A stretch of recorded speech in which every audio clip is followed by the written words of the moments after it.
Olá, muito boa tarde. Começa agora mais uma edição do Bloco de Notas, somente aqui no YouTube do Correio Brasiliense, comigo, Diego Amorim. Não esquece de deixar o seu like, de se inscrever aqui no canal do Correio Brasiliense, de ativar o sininho das notificações e, mais importante do que isso, de compartilhar o link do programa de hoje para que outras pessoas tenham a oportunidade de conhecer o Bloco de Notas de segunda a sexta-feira, sempre pontualmente às 5 horas da tarde, com as principais anotações do dia. Obrigado pelo carinho da sua companhia e vem comigo. Muito bem, a nossa principal anotação de hoje, terça-feira, dia 28 de janeiro de 2025, é um assunto sempre atual neste país, independentemente do governo da vez, e que inevitavelmente provoca indignação em mim e em você. Porque nós somos o país, um dos países, para ser um pouquinho mais tranquila aqui a minha afirmação, nós somos um dos países que mais pagam impostos no mundo. Saiu hoje os dados mais atualizados da Receita Federal, com destaque no portal do Correio Brasiliense, e que esse resultado indica o seguinte: a arrecadação de impostos, contribuições e demais receitas do governo federal atingiu um recorde histórico ao longo do ano passado, de janeiro a dezembro de 2024. Somando, sabe quanto? Eu não sei nem como é que fala isso. 2 trilhões e 700 bilhões de reais. Você consegue quantificar o tamanho desse dinheiro? Eu não consigo, confesso a vocês. 2,7 trilhões de reais, valores corrigidos pela inflação. Esse montante é o maior registrado no período de um ano, desde o início da série histórica em 1995. Representa um acréscimo real de 9,62% em relação ao que havia sido arrecadado em 2023, que foi de 2,3 trilhões. Nós pulamos aí 4, 5, 6, 7, 400 bilhões de reais, um aumento da arrecadação de 2023 para 2024. E por que eu digo que esse assunto não é novo? Porque todos nós sabemos que a gente paga imposto pra caramba. Eu e você, nós brasileiros e brasileiras, em tudo que fazemos, em tudo que respiramos, mandamos dinheiro para o Estado, com caixa alta, Estado com E maiúsculo, o Estado brasileiro. Na expectativa de que em troca, em contrapartida, nós possamos receber serviços públicos minimamente condizentes com esse montante trilionário de impostos. Mas não é isso que acontece, infelizmente.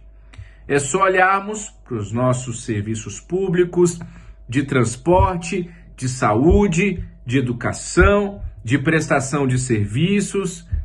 Nada disso condiz com essa dinheirama toda.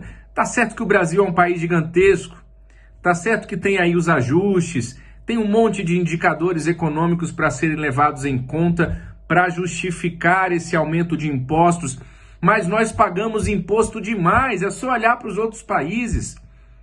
A gente está saindo agora de uma regulamentação da reforma tributária que foi sancionada com alguns vetos ali pelo atual presidente Lula.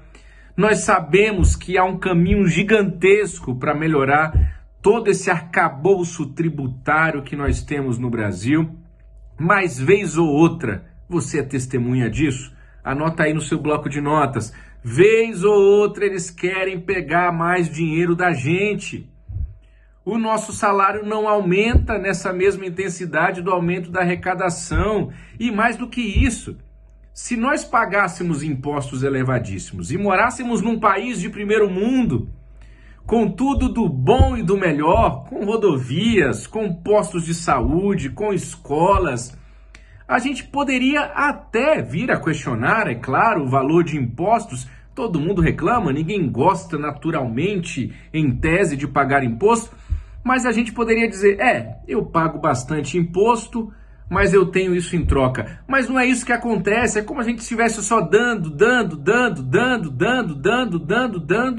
e em troca a gente não recebe, repito, minimamente aquilo que nós deveríamos receber por obrigação do Estado diante desse montante trilionário de impostos que nós pagamos. Olha, é para respirar fundo diante dessa notícia. Vamos virar a página do nosso bloco de notas, vamos ver se tem melhores anotações, melhores notícias, vem comigo. Você que vai chegando agora, eu sou Diego Amorim, você está no YouTube do Correio Brasiliense, este é o bloco de notas de segunda a sexta-feira a partir das 5 horas da tarde. Olha, ainda falando de dinheiro, de economia, anota aí no seu caderninho, hein, no seu bloco de notas. A carne e o café vão subir de preço.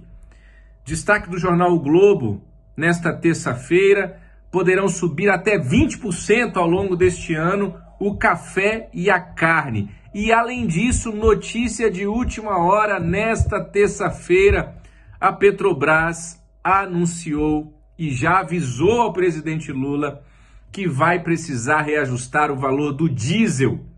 E o impacto poderá chegar a 0,24 por litro, 24 centavos por litro. Ah, mas eu não tenho caminhão, não tenho nada a ver com isso. Nananina não, você está equivocado. Os caminhões que dependem do diesel, com o diesel aumentando, isso vai aumentar frete. Aumentando o frete, isso aumenta o valor da mercadoria na ponta, que somos eu e você que pagamos.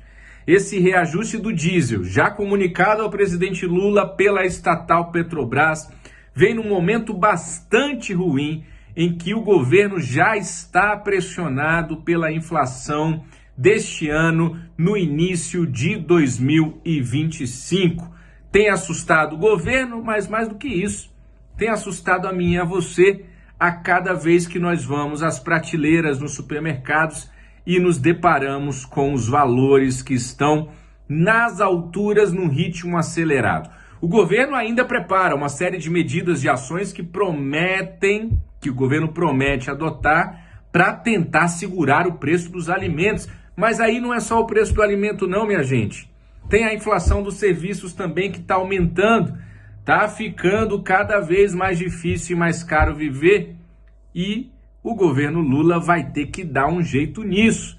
Nós tivemos nesta semana a divulgação da pesquisa Quest, mostrando um aumento da reprovação do governo, queda na popularidade, mais uma vez, do presidente Lula. E neste ano de 2025, que é um ano decisivo já, todo mundo de olho nas eleições de 2026. Vamos virar a página do nosso bloco de notas? Você vem comigo para fazer, junto comigo, as principais anotações do dia e as últimas anotações desta terça-feira, 28 de janeiro.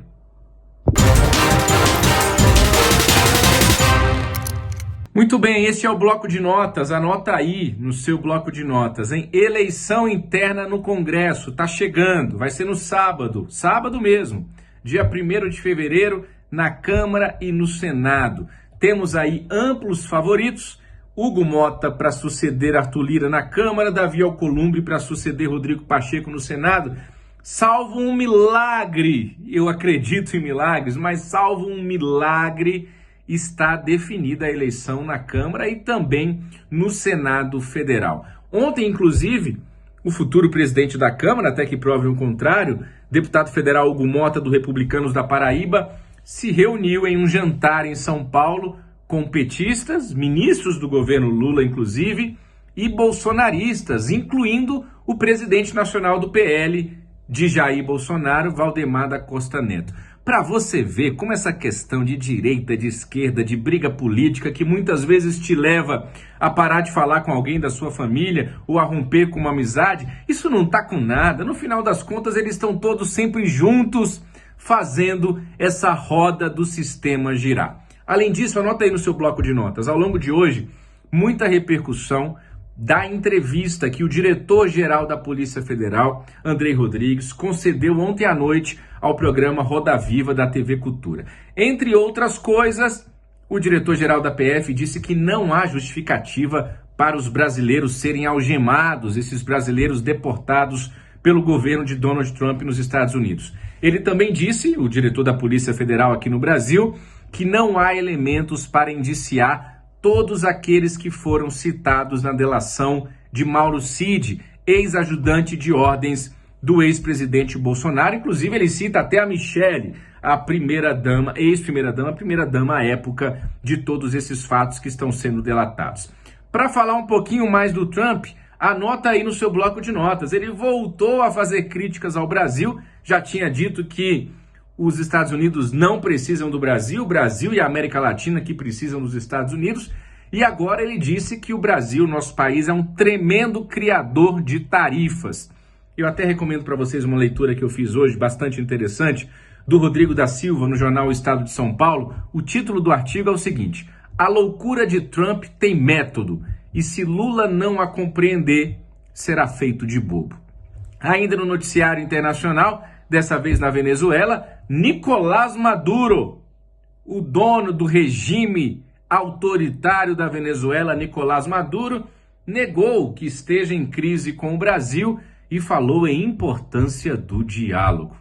Para finalizar o nosso bloco de notas de hoje, anota aí no seu bloco de notas, tá um burburinho danado, você deve ter visto alguma coisa por aí, no mundo da tecnologia, no mundo dos bilionários.